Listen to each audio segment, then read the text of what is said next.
The Seasons of Life by Wesley Cragun. Episode 1. New Life. Chapter 1. Spring 1993. Theodore Cohen kneeled by his wife Elaine's hospital bed, holding her hand tightly in his. She smiled up at him, a nervous yet excited smile. Right now was one of the most important moments of their married life, and they were both anxious for it to be over and for nothing to go wrong in the process.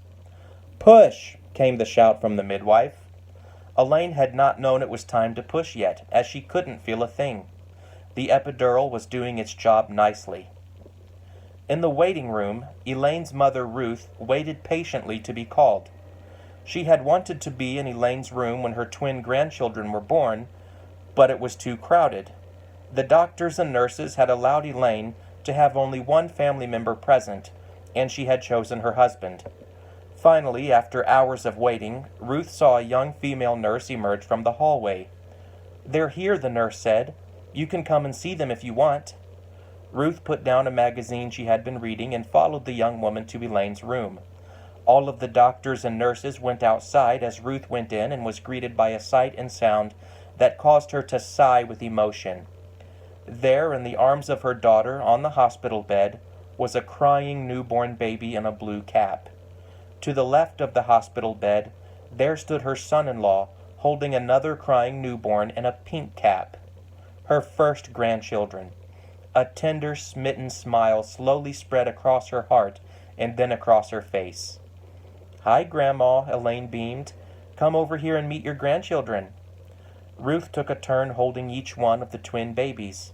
First, she held her granddaughter, Lillian Mary Cohen. "Shh," she whispered comfortingly to the little girl. The cries and wails slowly began to turn into soft, contented little squeaks and coos. After a few moments, she gave Lillian back to Theodore and held her grandson, Aaron William Cohen, who was a full 2 minutes older than Lillian. Still holding Aaron, she looked up at Elaine and glowed. "They're beautiful," she said as a tear slid down her right cheek.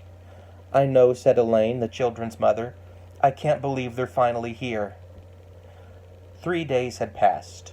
Elaine and Teddy had gone home with their babies, and Ruth had gone back to her house a few blocks over. It was nearing evening, and Elaine and Teddy were in the babies' room about to put them in their cribs. However, the newborn twins were upset. Although Elaine had already nursed and bathed them, they were still crying restlessly. It didn't take long to find out why, as the odor of dirty diapers reached the noses of the two new parents. Teddy held his nose and gagged. "Ugh," he said. "That's horrible. I'm sorry you have to change them, Elaine." Elaine held Aaron and looked with a dry expression at Teddy, who was holding Lillian. No, babe," she said. "I don't have to change them. We have to change them." Teddy moaned in dismay. Come on, honey. Do we really both need to do it?" Elaine's expression was that of someone who couldn't believe what she was hearing. "Of course we both need to do it, Teddy," she exclaimed. "I'm not changing 2 diapers by myself at the same time. Fatherhood doesn't come with an exemption from diaper duty, sweetie." Teddy shrugged and gave up. "All right," he said. "I'll change Lily." There were 2 diaper-changing tables in the twins' room. Elaine put Aaron on one of the tables and changed his diaper calmly and patiently. Teddy, however, laying Lillian on the other table, gagged, sputtered, and complained about how disgusting the task was, and didn't stop complaining until he had fitted her with a new diaper and thrown the old one away. "Oh, grow up," Elaine told him. "It isn't that hard." Teddy sighed and exhaled. "Whew, I don't know how you women do it. This is going to take some getting used to for me." Elaine smiled. "Honey, you crack me up," she said. "Now come on, let's get them into bed." When both babies had been put to sleep, and Teddy and Elaine were headed down the hall to their own bedroom, Teddy turned and asked Elaine, "What were the plans for tomorrow again? Weren't we going to visit with someone?" Elaine looked confused. "You don't remember?" she asked him. "We're going to my friend Alicia's birthday party." "What time do we have to be there?" he asked. "It starts at 5 o'clock, she answered, "so we should probably leave at 4:30 if we want to get there on time." The next day, as Teddy and Elaine were getting ready to leave for the birthday party of Elaine's friend Alicia, they really did not feel like going anywhere due to sheer exhaustion. Once they had put the children to sleep, they thought that would be the last they would see or hear of the two babies until morning. But that was far from the case. All throughout that night, both Aaron and Lillian had been waking up and crying so loudly that the noise carried all the way into the master bedroom. At first, Elaine had gone by herself to check on and console them, while Teddy had stayed in bed and put a pillow over his head to block out the crying. Eventually, Elaine had come back to the bedroom and scolded him, after which he had gotten up and gone to help her. For most of that night, he was consoling Lillian while Elaine consoled Aaron. By the time they finally woke up in the morning, having had less sleep than they thought it was humanly possible to have without fainting, they didn't feel like going anywhere. That afternoon, after a great deal of brushing, combing, ironing, and shoe polishing, Elaine and Teddy began to prepare their newborns for the trip. They had to be nursed before their parents could leave, and not too long after that their diapers again had to be changed. Then they had to be bathed and dressed. After that, they were put in the 2 sailor outfits that their grandmother Ruth had bought for them. "Okay," said Teddy, dusting off his pants. "Are we ready?" "No, not yet," said Elaine, just finishing brushing her hair as she spoke. "I have to put on my makeup." Teddy looked annoyed. "Can't you do that in the car?" he asked. "No," she told him. "I need my bathroom mirror. I can't concentrate while looking in the car mirror." Teddy looked at his watch. "It's 4:15, he said. "We're really pushing this, honey." She dismissed his concern with a wave of her hairbrush. "Just go put the babies in the back seat and start the car. I'll be out as soon as I'm done." Teddy let out a frustrated sigh. Okay," he said reluctantly. Teddy carried the 2 baby seats out to the car and put them in the back one at a time, while each child cooed and looked around at the new world curiously. Teddy then stepped into the driver's seat and started the car, and it didn't take long until Elaine came out with her makeup done and her purse around her shoulder. Hopping into the passenger side, she looked around at the babies and then at Teddy. "Did we get their bags?" she demanded. "What?" Teddy asked. Elaine looked annoyed. "You know, the bag with their diapers, bibs, clothes, and pacifiers." "I thought you had it," Teddy shrugged. Elaine scowled in annoyance. "No, honey, I left it by the dryer. Can you go get it, please?" Teddy rolled his eyes. "Oh, all right," he complained as he took his seatbelt off and got out. After going back inside, retrieving the bag, and then putting it in the floorboard of the back seat, he got back behind the wheel and pulled out of the driveway. Chapter 2. Teddy pulled the car into the driveway of the house that belonged to Alicia and her husband Dan. Other cars were pulling in at that same time, so that it got quite crowded within a very short space of time. Doors began to open, and out stepped all of the friends of Teddy and Elaine. Some were with their spouses, others with their sweethearts or fiancés, and others were single and by themselves. None of them, however, had children. Teddy and Elaine had been the first couple of this group of friends to have kids. By the time everyone else had gone inside, there was barely enough room for Teddy and Elaine to open their doors, let alone to get the babies out. They somehow managed it, though, and each carrying a baby in one arm and a birthday present in the other, they made their way to the front door. Teddy had to lean over and push the doorbell with the elbow of the arm that wasn't carrying his son. And when the door was opened, the face of their friend Alicia met them with a huge squeal of delight. "Oh my goodness," she exclaimed. "They're so cute!" "Like, congratulations, guys. Come in, come in." When they entered the house, they were swamped by hordes of party guests that wanted to see and hold the babies and congratulate the new parents. At first, it was flattering and made Elaine and even Teddy feel proud. But it soon started to distress the babies, who began to cry at all the noise and the stress of being passed from person to person that they didn't know. Elaine was forced to ask everyone there to leave the children alone with her and their father. Even then, it still took the children quite a while to stop crying. After visiting around for a decent 30 minutes or so, it was time for the main event of the evening, and Dan, Alicia's husband, called everyone to gather into the kitchen. There on the table was a large birthday cake with pink frosting and a wax number 24 with a lit wick adorning the top. "All right, everybody," Dan called out as he put his arms around Alicia. "It's time to sing happy birthday to my beautiful bride here. Thank you, everyone, for coming. And thanks so much for all the gifts," Alicia added. "All right," Dan continued. "Is everybody ready? Here we go. Happy birthday to you." As everyone else joined in the singing, and the volume increased, Aaron and Lillian began to cry again. It was a low, mildly distressed cry at first, but then it got higher and higher until it reached an ear-piercing scream. Elaine and Teddy tried to shush them, but to no avail. Several of the people singing Happy Birthday turned around to look. Some looked like they felt sorry for the new parents, while others looked quite annoyed. As the high-pitched wailing continued, Elaine saw Alicia cast a disapproving glance in her direction. Embarrassed, Elaine told Teddy that they should bring the babies outside. The warmth and quiet of the outside air seemed to calm the babies, and they finally stopped crying. The Cohens went back inside where everyone was sitting down on the living room furniture and talking over cake and ice cream. Teddy gave Aaron to Elaine, and she held both babies as he went to get dessert for them both from the kitchen. When he came back, she awkwardly shifted the baby boy from her arm back to Teddy's as she took the plate, and they both attempted to hold their children and eat at the same time. Eventually, they gave up the multitasking and had to put the babies in their bassinets while they ate the ice cream and cake. Everyone was still enjoying the dessert when Alfred, one of the single men, began telling a story to entertain the other guests. "And you see," he was saying, grinning and gesturing with his hands, "when the waiter finally gets to our table after apologizing for the long wait, he actually trips over his own untied shoelaces and spills the spaghetti all over my date.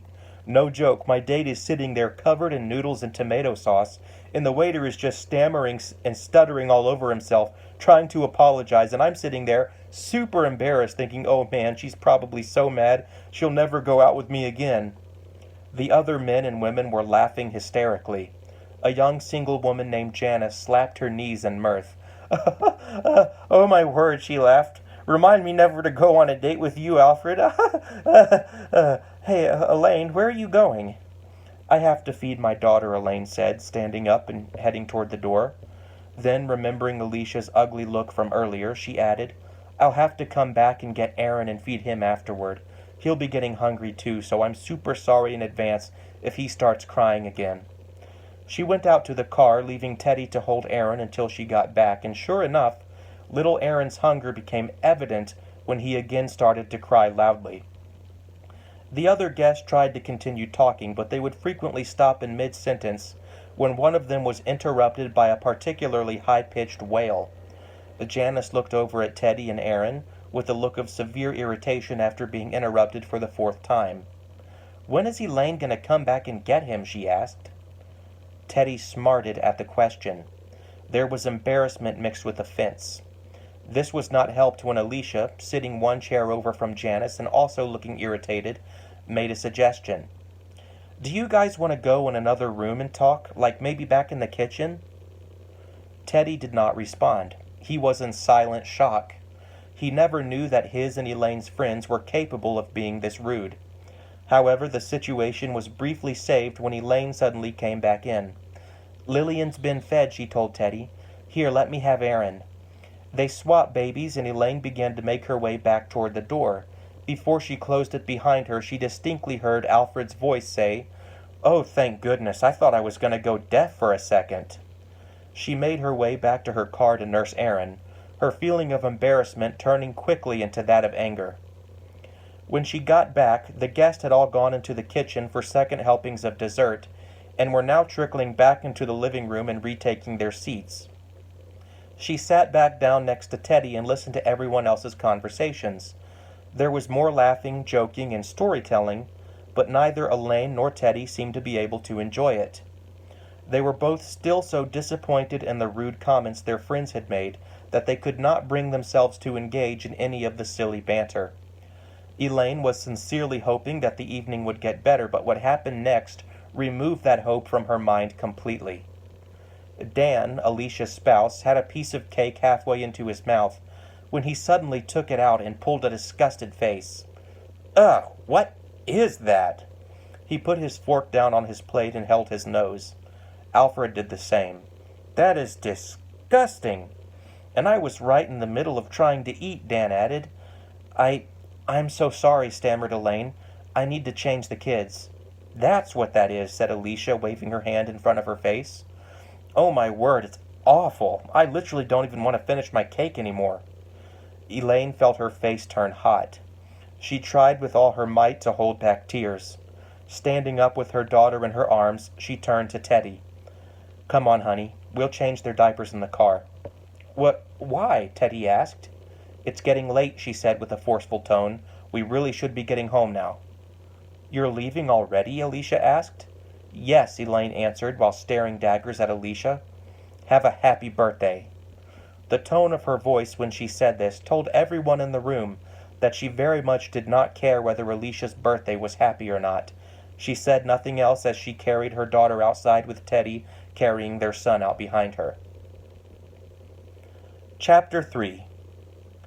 Before they pulled out of the driveway, Teddy and Elaine changed the babies on opposite sides of the back seat. Once the new diapers were applied, they placed the dirty diapers in a grocery bag and tied the top securely. After strapping Lillian back in, a teary, red-faced Elaine walked over to Dan and Alicia's outside trash can and threw the bag away that contained the dirty diapers. As Teddy busied himself strapping Aaron's car seat back in, Alicia suddenly came out and walked up to Elaine. Elaine, she said. Elaine looked at her with resentment of the worst kind. What do you want? She asked. Elaine, Alicia began, what's wrong with you? Why did you just storm out like that? What's wrong with me? Elaine yelled. What's wrong with me? How dare you? I don't understand what I did to you, Alicia yelled back. You're the one who ruined my birthday party by making a scene. Elaine threw her arms up in exasperation. What was I supposed to do? She shouted. Sit there and keep taking abuse from you and the rest of our so-called friends? Look, I don't even know why you came if you were going to act like this, said Alicia. I don't know why you invited us if you guys didn't want us here, Elaine shot back. What makes you think we didn't want you here? Come on, Alicia, do you really not know? You guys went from doting on our kids and saying how cute they were to acting like they were annoying and disgusting. Elaine, I'm sorry, but we are just not used to having kids in our house that cry so loud that we can't even hear ourselves think. Couldn't you have just hired a sitter? You know what, maybe I could have, but I didn't. You know why? Because I wasn't expecting you and everyone else at this party to be complete jerks. Teddy called to Elaine from the car. Come on, honey, that's enough. Let's go home. Shut up, Teddy, Elaine yelled back at her husband. Stay out of this. No, he shot back. I won't stay out. I'm mad at them too, but I'm not going to stay here and have a screaming match for 2 hours. Now let's go home. We have to put the kids to sleep soon. Fine, Elaine snapped as she turned to make her way to the car. Alicia watched her angrily, but did not say anything. Finally, she went back inside. When the others asked her what the shouting had been about, she told them not to worry about it, and the party continued without incident. However, the mood of the guest was considerably less happy for the rest of the night. Chapter 4. The next day was a beautiful spring morning with emerald grass growing in the Cohen family's yard, gorgeous blossoms of yellow and purple adorning the trees, and the warm, sun-kissed air carrying a gentle breeze. But Elaine didn't seem to notice or care about any of that.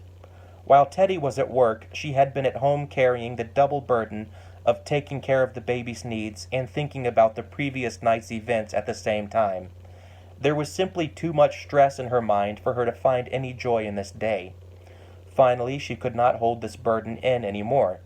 She decided she needed to talk about it to someone other than her husband. After putting the twins down for their afternoon nap, she sat down in the living room recliner and picked up the receiver of the landline telephone that was lying on the coffee table and dialed her mother's number. On the other end of the line, Ruth's hello seemed concerned, as if she already knew what the nature of the call would be. Hello, Mom. It's me, Elaine. Through many broken sobs, Elaine proceeded to tell Ruth everything that had happened. Well, said Ruth gently, are you and Alicia not talking anymore? We haven't talked since last night, Elaine sniffed. Usually she calls me on the phone every morning, so yes, you could say we're not talking." "Well, honey," Ruth replied, "I'm just going to tell you this. Those people don't understand because they don't have children. It's just a little bit of immaturity that they were showing. Trust me, if anyone who was at that party has children in the future, they'll come right back around and apologize. They'll even feel sympathy for you." "But they don't have children right now," Elaine said, wiping her eyes.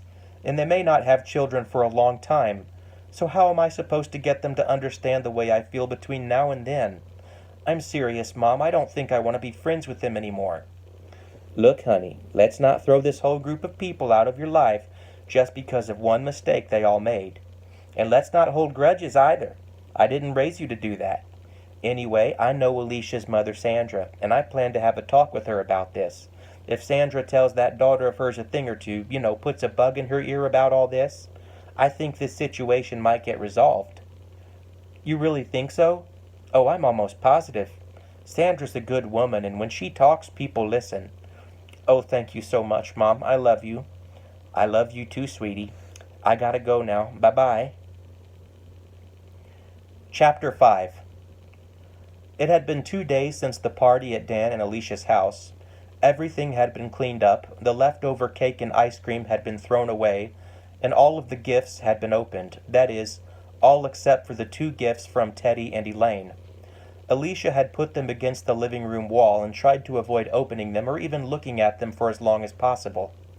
When her eyes accidentally did meet the lonely gift bag sitting next to the couch, she frowned and turned her gaze away.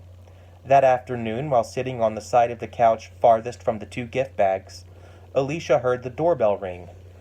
"What in the world?" she said to herself as she stood up to answer the door. "Is Dan home from work early or something?" But when she opened the door, it was not her husband, but her mother who greeted her. "Hi, honey." "Oh, hi, Mama. I didn't know you were coming over. Come in." They hugged and then went back to the living room. "Do you want anything, Mama?" Alicia asked. "Should I put on a pot of coffee?" "No, thanks. I'm quite all right," Sandra smiled. "Come, sit down. I want to talk." Alicia sat down somewhat nervously. "What is it?" she asked. "I heard about your spat with Elaine Cohen," Sandra said. "I just thought I could help out." "You heard about that? From who?"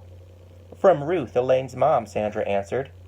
"Oh, really?" Alicia said, crossing her arms. "So now Elaine is spreading it around to make me look bad." "No, it's not like that," Sandra said calmingly. "Ruth told me the 2 of you weren't talking and she asked me if I could help." Alicia's arms dropped back down to her lap. "Okay," she said, somewhat confused. "Alicia, honey, I want to talk to you about when you were first born. I was the first woman out of all my friends to have a baby, just like Elaine. At first, everyone was really, really excited and wanted to hold you. Then when they realized you weren't always cute and sweet, especially when you were hungry or tired, they backed off really fast. I was embarrassed, even a little hurt. Do you see where I'm going with this?" "Yes, Mama," Alicia said. "You're saying people treated you the same way we treated Elaine and her husband at my party." "That's right," Sandra continued. "And you know what? This treatment continued until you were 2 years old. That's when one of my friends, the one who had been the meanest to me, had a baby of her own. Once she experienced what I'd experienced, she came to me in tears, apologizing. Then the rest of our friends began to have children one by one, and it wasn't a problem anymore. But it still hurt for some time afterward." Alicia shifted uncomfortably in her seat, her eyes wide with worry. "Mama, this is bad. Really bad. I totally just realized I've been in the wrong this whole time. I treated my best friend like trash, and I got mad at her for not liking that treatment. I've been such a horrible person." "We all make mistakes, Alicia. The good news is that it doesn't make us horrible people. Even better news is that we can make things right if we're really sorry." Alicia's face screwed up and she began to cry and sniffle. "Thank you, Mama," she said, giving Sandra a hug. "I'm so sorry for what I did. I'm going to get in touch with Elaine and make it right as soon as I can." Chapter 6. Late that evening, when the twins had to be put to bed for the second time, Teddy and Elaine were watching TV with the volume low when the telephone rang. Muting the volume, Teddy picked up the receiver and answered.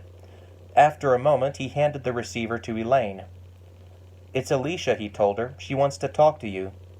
With a trembling hand, Elaine took the receiver and said, "Hello?" "Hi, Elaine, it's me, Alicia. Before I say anything else, listen. I just want to let you know that I love you, and you are an amazing friend.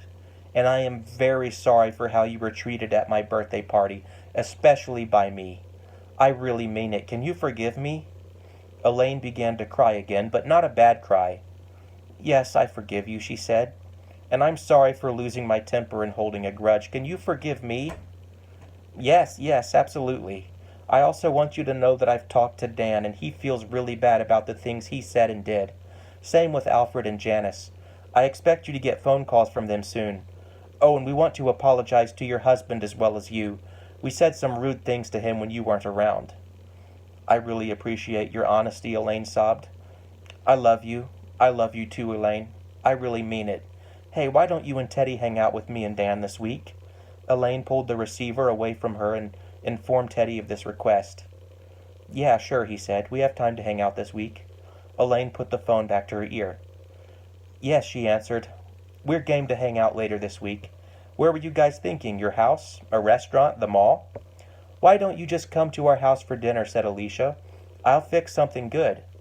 "That sounds wonderful, Alicia. I love you. I love you too, Elaine." Chapter 7. A beautiful spring sunset engulfed the world outside Dan and Alicia's house. The air was cool but not cold, and the crickets and cicadas were doing their best to put the world to sleep with their chorus of chirruping noises. Inside, 4 friends sat around the table enjoying plates of enchilada casserole. Baby Aaron lay in a bassinet beside his father's chair, while his twin sister Lillian lay in her own bassinet next to her mother.